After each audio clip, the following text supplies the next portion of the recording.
Hey everyone, you're with Tesla Tom. Thanks for joining us on Ludicrous Feed. You know, as a kid, one of the most distinctive memories I had growing up was the prevalence of cigarette smoking. I wouldn't say everyone, but a lot of people smoked back in the 80s and 90s. And the funny thing was, the health risks of smoking were already known back then. Like, people kind of already knew that cigarette smoking was associated with health concerns like cancer, lung cancer, throat cancer, mouth cancer, and obviously heart disease. It just didn't stop people back then. They still kept smoking. And I remember many times going to restaurants with my family where you just sit down and it was accepted that people would just smoke around you. And obviously, as a non-smoker, you still inhaled the passive smoke. And it obviously affected the taste and the quality of the meal. You just sometimes you just couldn't even taste the meal because the cigarette smoke was so bad. And then I remember in the mid to late 90s, even though we'd known about the fact that you're going to get cancer if you smoke, it suddenly affected public policy. And then restaurants were forced to have non-smoking sections.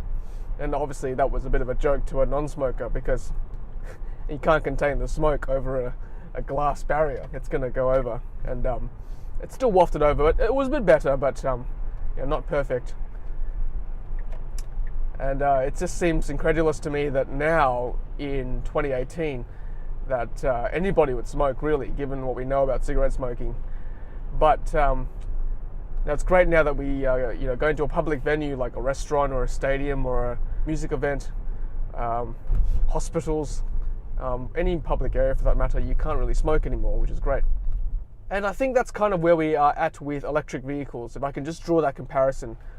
Because, I mean, now in 2018, electric vehicles are not that common in Australia and not even that prevalent worldwide just yet, but it's getting there.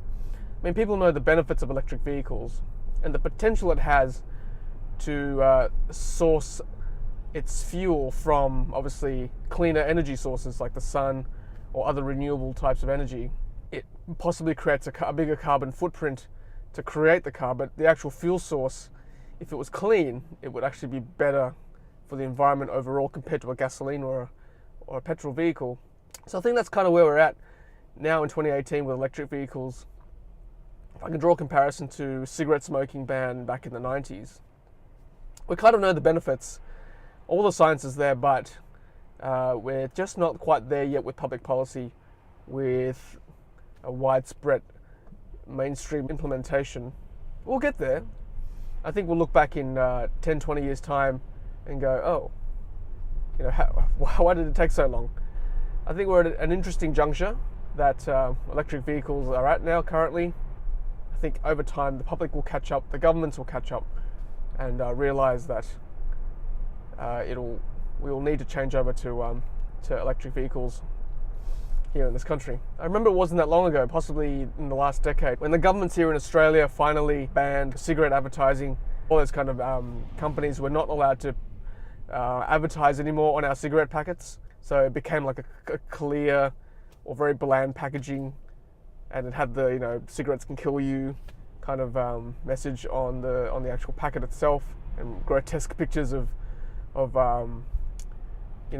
people with mouth cancer and people on respirators and those kind of things, just to show people that, look, you keep smoking, that's going to happen to you.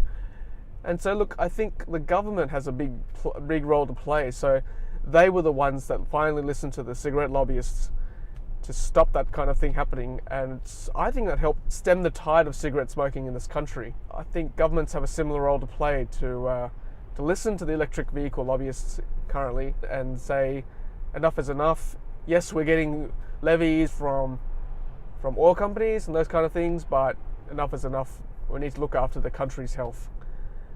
The same way, sure, back in the 90s, I'm sure there was a lot of revenue for the government for cigarette excise and tax, and people were saying back then, well, it creates a lot of revenue for the country, but look, here we are in 2018. We will find other sources of revenue to make up for that lost revenue and for the country's health. I think the governments have a big role to play to engage finally in electric vehicle usage in this country. Alright guys, well, thank you for watching. Do you agree with me? Do you disagree with me? Do you think it's a long bow for that comparison, or do you think that's a fair enough comparison to draw between those two situations? Hopefully it's a lovely day where you are, wherever you are in this world. And as always, happy charging. Hey, thanks for watching, and thank you for helping us to bring the electric vehicle revolution to Australia. If you've enjoyed our videos, please take a moment to hit subscribe. We would really appreciate it. If you're close to buying a brand new Tesla, then lucky you. Use one of our promo codes on screen to unlock special goodies from Tesla. Happy charging!